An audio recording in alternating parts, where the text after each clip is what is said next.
Well, surely this is an easy mistake to make, right? Let's begin.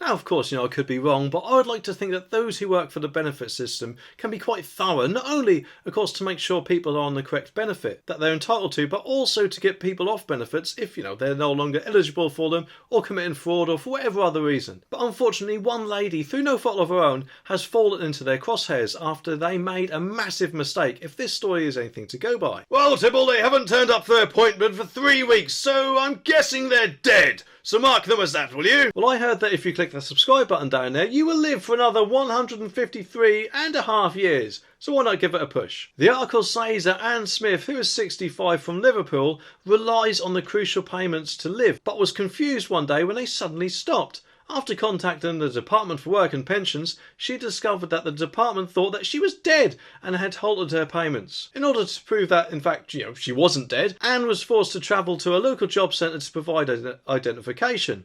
She added, "It's not easy for me to get around with my conditions, so my son had to come with me and help me." She also had support from a local benefits charity called Raise in sorting the problem out. It just seems ridiculous, doesn't it? I mean, why, of course, there were not some sort of measures put in place to make sure things like this don't happen. I mean, I'm sure there are, but I'm guessing surely someone probably missed those procedures out altogether. At the very least, you'd like to think that they'd have to have some sort of verification that the person was dead, like a death certificate or something like that. Or maybe even for them to complete a home visit if they get no response or whatever. But just to cancel someone's benefit without actually probably calling anyone at all, just seems a bit much in my opinion, especially at the cost of living crisis that we all seem to be in at the moment, with the sky high energy bills and every other company under the sun that seems to be putting their prices up at the moment.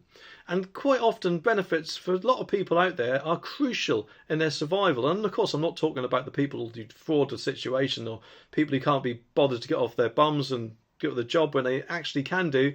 I'm talking about the people who are actually really entitled to it and really need it. And thinking about it, you would have thought that obviously if she has trouble moving about and things like that, then as it's their mistake, that they would have actually sent someone to their house after realising their mistake, and she could have given them the proof that she is who she says she is there and then, couldn't she? I just think there's just no excuse for this at all, in my opinion. Whilst of course Mrs. Smith was obviously able to prove that she was in fact not dead and her benefits payments restarted, she was left without money for over a week.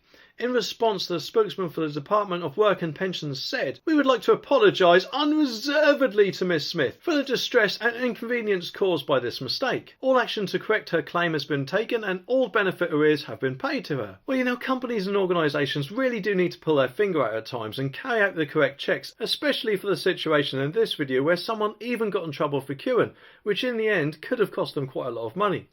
Anyway, subscribe for more and I'll see you in the next one.